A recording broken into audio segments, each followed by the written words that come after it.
Di tengah fitnah akhir zaman, Allah memberi kabar gembira.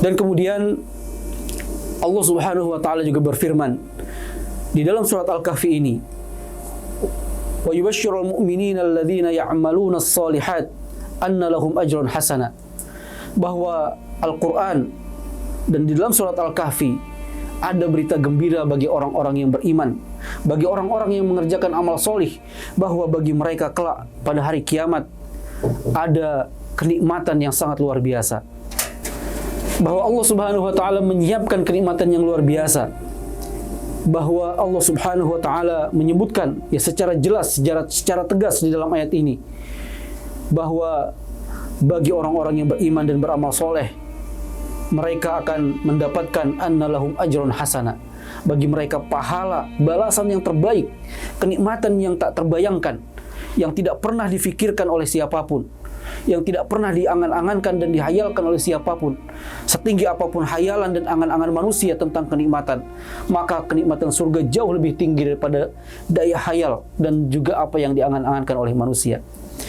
Ketika seorang mukmin meyakini akan betapa besarnya balasan yang Allah berikan kelak pada hari kiamat bagi orang-orang beriman, maka saat dia melihat Dajjal membawa air, membawa kenikmatan, membawa berbagai macam fasilitas, berbagai macam kemewahan dan kelezatan duniawi, maka dia tidak akan terkecoh, karena dia yakin di sisi Allah jauh lebih besar, di sisi Allah jauh lebih banyak, lebih mulia, lebih nikmat, lebih agung dari apa yang telah Allah Subhanahu wa taala sediakan di surga yang luasnya seluas langit dan bumi. Dan kemudian Allah Subhanahu wa taala juga mengabadikan doa yang dipanjatkan oleh para pemuda Ashabul Kahfi. Ketika para pemuda ini mereka mengatakan, Rabbana atina min ladunka rahmah wa hayyi' lana min amrina rasyada. Wahai Tuhan kami, berikanlah kepada kami rahmat dari sisimu dan persiapkanlah kami untuk mendapatkan petunjuk darimu. Dan ini adalah sebuah ungkapan keimanan yang dilontarkan oleh para pemuda Ashabul Kahfi, di mana saat mereka mendapati ujian yang begitu berat, dikejar-kejar dan ingin ditangkap oleh seorang penguasa yang kejam, dan akhirnya mereka lari dan bersembunyi dalam gua tanpa bekal yang cukup. Mereka tidak menginginkan apapun, tidak meminta apapun kepada Allah kecuali doa Rabbana atina min ladunka rahmah. Mereka hanya menginginkan agar Allah memberikan rahmat, agar Allah memberikan rahmat kepada mereka, mempersiapkan diri mereka mampu menerima berbagai macam petunjuk dari Allah Subhanahu wa taala. Mereka para pemuda Ashabul Kahfi diuji karena keimanannya. Mereka mendapatkan tekanan, intimidasi dan juga cobaan-cobaan yang berat. Dan kemudian mereka mampu menghadapinya dengan penuh kesabaran. Ketika kemudian kita berkaca dan orang-orang yang beriman berkaca kepada kisah pemuda Ashabul Kahfi, mereka beriman, kemudian mereka diuji, kemudian mereka bersabar, dan mereka lulus dari ujian tersebut. Ini juga sikap yang harus dihadapi oleh setiap kaum mukminin dalam menghadapi Dajjal nanti. Inilah sikap yang harus dimiliki oleh setiap kaum mukminin dalam menghadapi Dajjal nanti. Dajjal datang dengan berbagai macam fitnah, ujian dan cobaannya. Maka orang yang beriman ketika mendapati ujian-ujian tersebut, mereka akan bersabar dan mereka akan meneguhkan keyakinan dan mereka akan lulus dari ujian yang Allah Subhanahu wa taala tetapkan melalui Al-Masih Ad-Dajjal.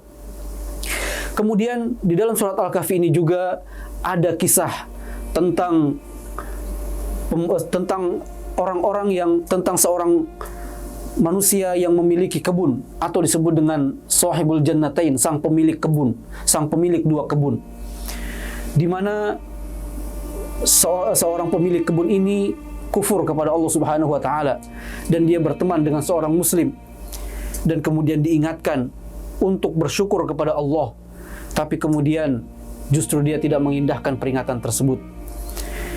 Ini adalah bentuk ujian lain di mana seseorang yang diuji dengan materi tapi akhirnya kemudian gagal dan tidak lagi mampu menjalani kehidupan dengan sebagaimana yang diinginkan oleh Allah Subhanahu wa taala. Allah ketika memberikan nikmat kepada seorang hamba, tentu itu adalah untuk disyukuri dan untuk digunakan dalam rangka ketaatan. Tapi kemudian betapa banyak hari ini orang-orang yang mendapatkan nikmat tapi justru tidak digunakan untuk mengerjakan ketaatan.